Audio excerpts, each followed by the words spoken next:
On January 8th, 1993, Hakia Turalish, the Bosnian vice premier, was assassinated at a checkpoint while on his way to negotiations under United Nations Escort. In addition to the death of a statesman, this incident served to feed the hatred to which the belligerents dedicated themselves, and it seriously compromised the peace negotiations in former Yugoslavia.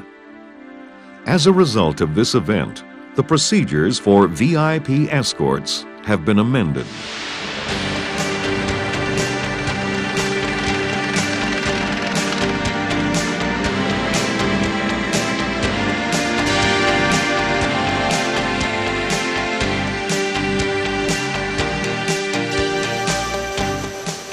Unlike escorts for food, materiel, or fuel convoys, VIP escort missions take on a critical character due to the nature of the persons transported. For this reason, the detailed preparation of VIP escort missions by the designated organization becomes critically important in ensuring the security of the dignitaries. As soon as a tasking order is received by an organization, it is important that the escort commander do everything within his power to obtain complete information on the new mission as soon as possible. Bonjour, lieutenant, ça va bien? Okay. On a reçu une tâche d'escorte de dignitaires il y a quelques heures. Étant donné que ta troupe est disponible, je l'ai assignée à ta troupe. As-tu déjà copié les détails sur le tableau des tâches? Oui, major, c'est déjà fait. Okay. Si on se In fact, déplace every au tableau detail des is of tâches, vital importance to the success of the mission, and as experience in operational theaters has demonstrated, the information that is initially received may often be incomplete to the point of jeopardizing the safety of the mission. Therefore, an apparently simple task such as the escort of a VIP may in reality reveal itself to be much more complex than the information initially received may lead one to believe. Okay. Malheureusement, comme à l'habitude, les détails qu'on a reçus concernant la tâche sont partiels. Donc, il va falloir que tu contactes l'officier de liaison responsable du secteur de Visoka. The greater the number of facts and more accurate information are directly proportional to the success of the mission. If badly informed, the escort commander risks not only wrongly estimating the resources required, but also risks, once on the ground, to find himself in unforeseen situations which may jeopardize the safety of the mission.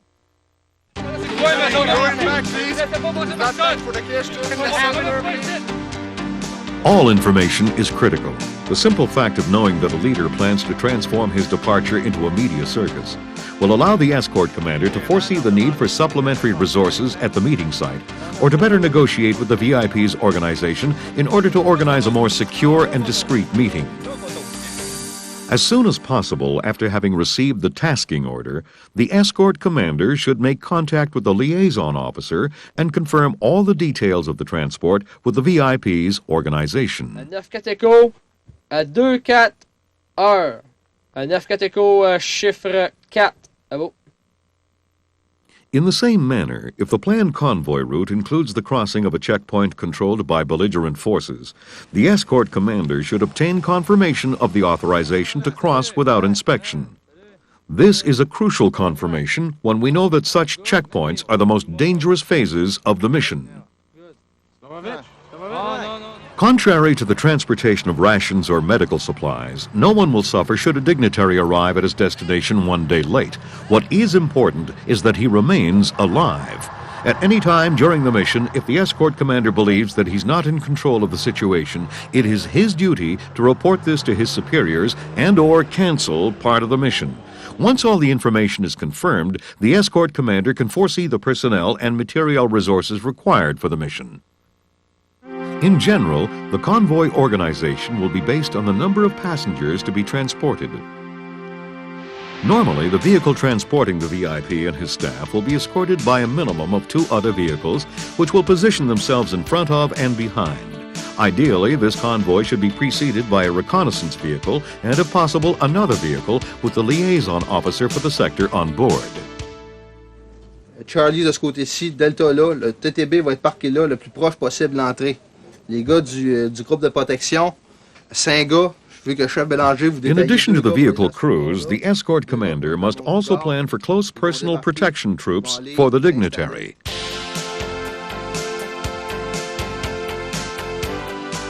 Before departing the vehicles, weapons and communication systems are checked.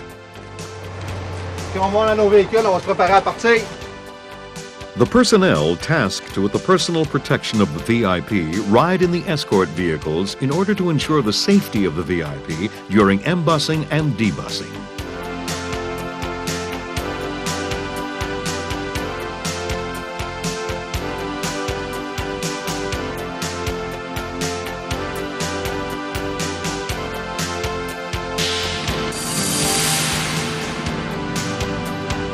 The rendezvous locations where VIPs will be picked up generally fall into two categories: an outside location where the VIP will be transferred from a vehicle, or some kind of building from which the VIP waits for the convoy.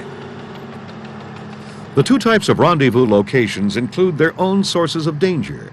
While an outside location is generally less controlled and requires a more careful reconnaissance, an isolated house or building in an urban area can be the target of snipers. Whether isolated or in an urban area, the transfer procedure remains the same. The armored carrier will back up as closely as possible to the door from which the VIP will exit. The escort vehicles will then adopt a formation in order to create a protective shield around the embarkation perimeter. Once in position, the convoy will adopt an all-around defense. As soon as the VIP transport vehicle is in position, the escort vehicles position themselves along its flanks. The close personal protection personnel then take up positions in order to cover all firing angles and access routes to the loading point. During a pickup at an outside location, either in a field or at a crossroads, the convoy will also adopt an all-around defense in order to provide a secure loading zone with protection against direct and indirect fire. Ideally, the convoy should arrive at the site sometime in advance in order to secure the area.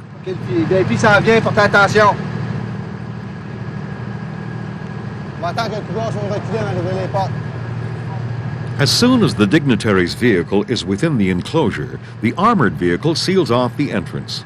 The convoy thus forms a shield covering all four sides, and the close personal protection troops seal off all the gaps. Only then can the VIP leave his vehicle. The success of the VIP pickup rests on the airtight quality of the protection afforded to the dignitary's vehicle.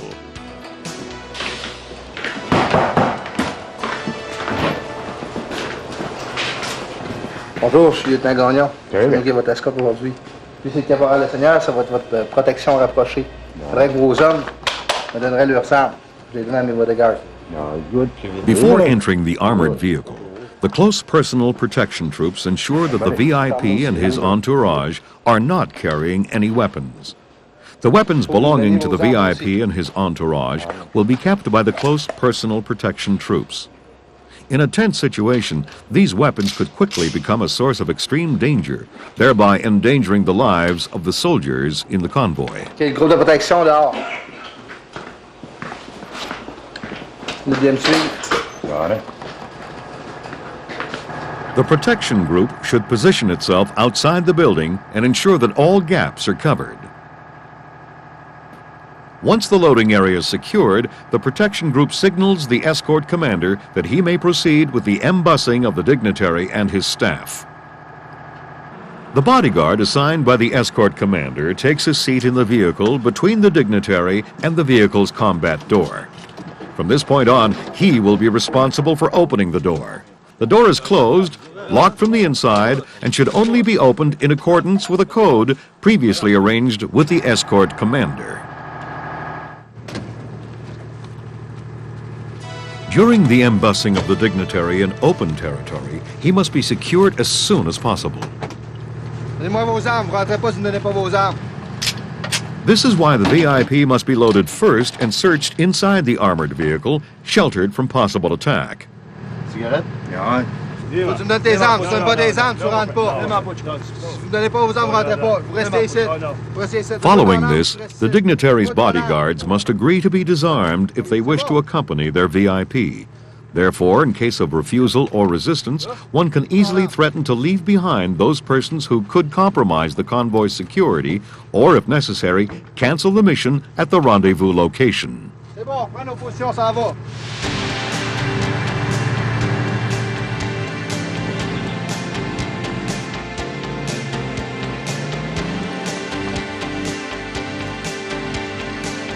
During convoy movement, we react to unusual events such as mechanical damage, sniper fire or artillery, ambushes and obstacles in the same manner as for a normal convoy. However, in a dangerous situation, one must keep in mind that it is better to turn around and return the passenger to safety at the departure point rather than take unnecessary risks. On a route involving the crossing of a demarcation line, the passage from the departure sector does not usually entail any difficulties.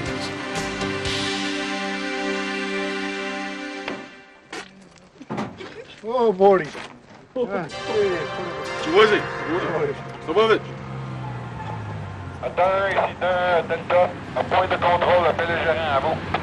The crossing of a checkpoint controlled by a faction other than that being transported involves a much greater threat. Even if the VIP being transported has received authorization to travel to hostile territory in order to participate in negotiations, the somewhat anarchic organization of belligerent groups does not necessarily guarantee the VIP's safety. The reconnaissance vehicle will singly approach the checkpoint and stop at a safe distance.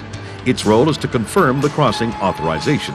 As soon as this is confirmed, it will advise the escort commander, who remained with the escort group, that the route is clear. Добър ден! Добър ден. Какъв си? Конвой. Конвой? Convoy. Няма проблема. Няма problème. 2-1 ici, 2-1 Delta. Je viens de parler avec le belligérant. Il n'y a pas de problème. On peut traverser le point de contrôle à vous.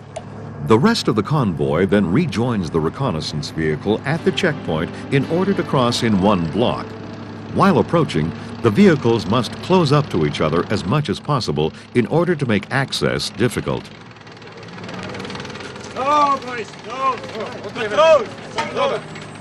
Should there be a change in the situation, the convoy may suddenly find the way blocked. The vehicle following the armored personnel carrier will then advance to block the combat door and prevent any access to the VIP.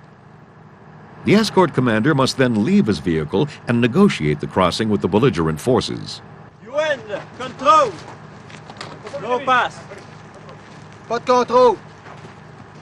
Je suis représentant des Nations Unies. Je sorte un VIP. Il n'y aura pas de contrôle qui va être fait sur mes véhicules. Contrôle, UN, contrôle. West, Pas west, de contrôle. Alors, escort! Back. Non, ça bouge pas. Ça bouge pas. Pas de contrôle. Contrôle, Pas de contrôle. Va appeler le commandant. Va appeler ton commandant. Pas de contrôle. On a l'accord passé ici. Pas de commandant. No matter what level of resistance is encountered, the escort commander must refuse any inspection of his passengers and must not reveal their identity. If the belligerents persist in refusing passage, the escort commander must contact his command post and request the assistance of a liaison officer to contact the faction CP and thereby attempt to have the agreements respected. In case of a total refusal, the escort commander must be prepared to turn back and return his passenger to safe territory.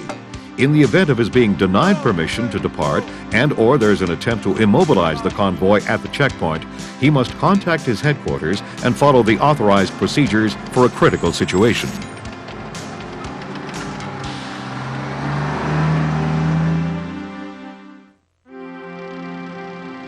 At the destination, the procedure is identical to that used at the VIP's embarkation point. Once inside the belligerent camp, the escort vehicles deploy in order to protect the disembarkation area. The formation selected for the vehicles always aims to provide maximum coverage of the arcs with their heavy weapons and the coverage of any openings or gaps with close personal protection troops.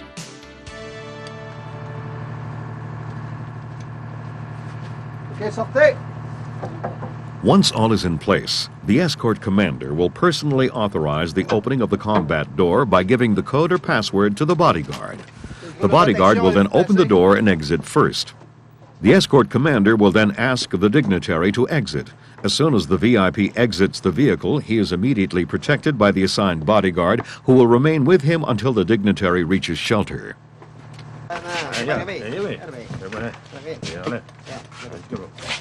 Once the passengers have been secured by the authorities at the meeting location, the escort mission is considered completed.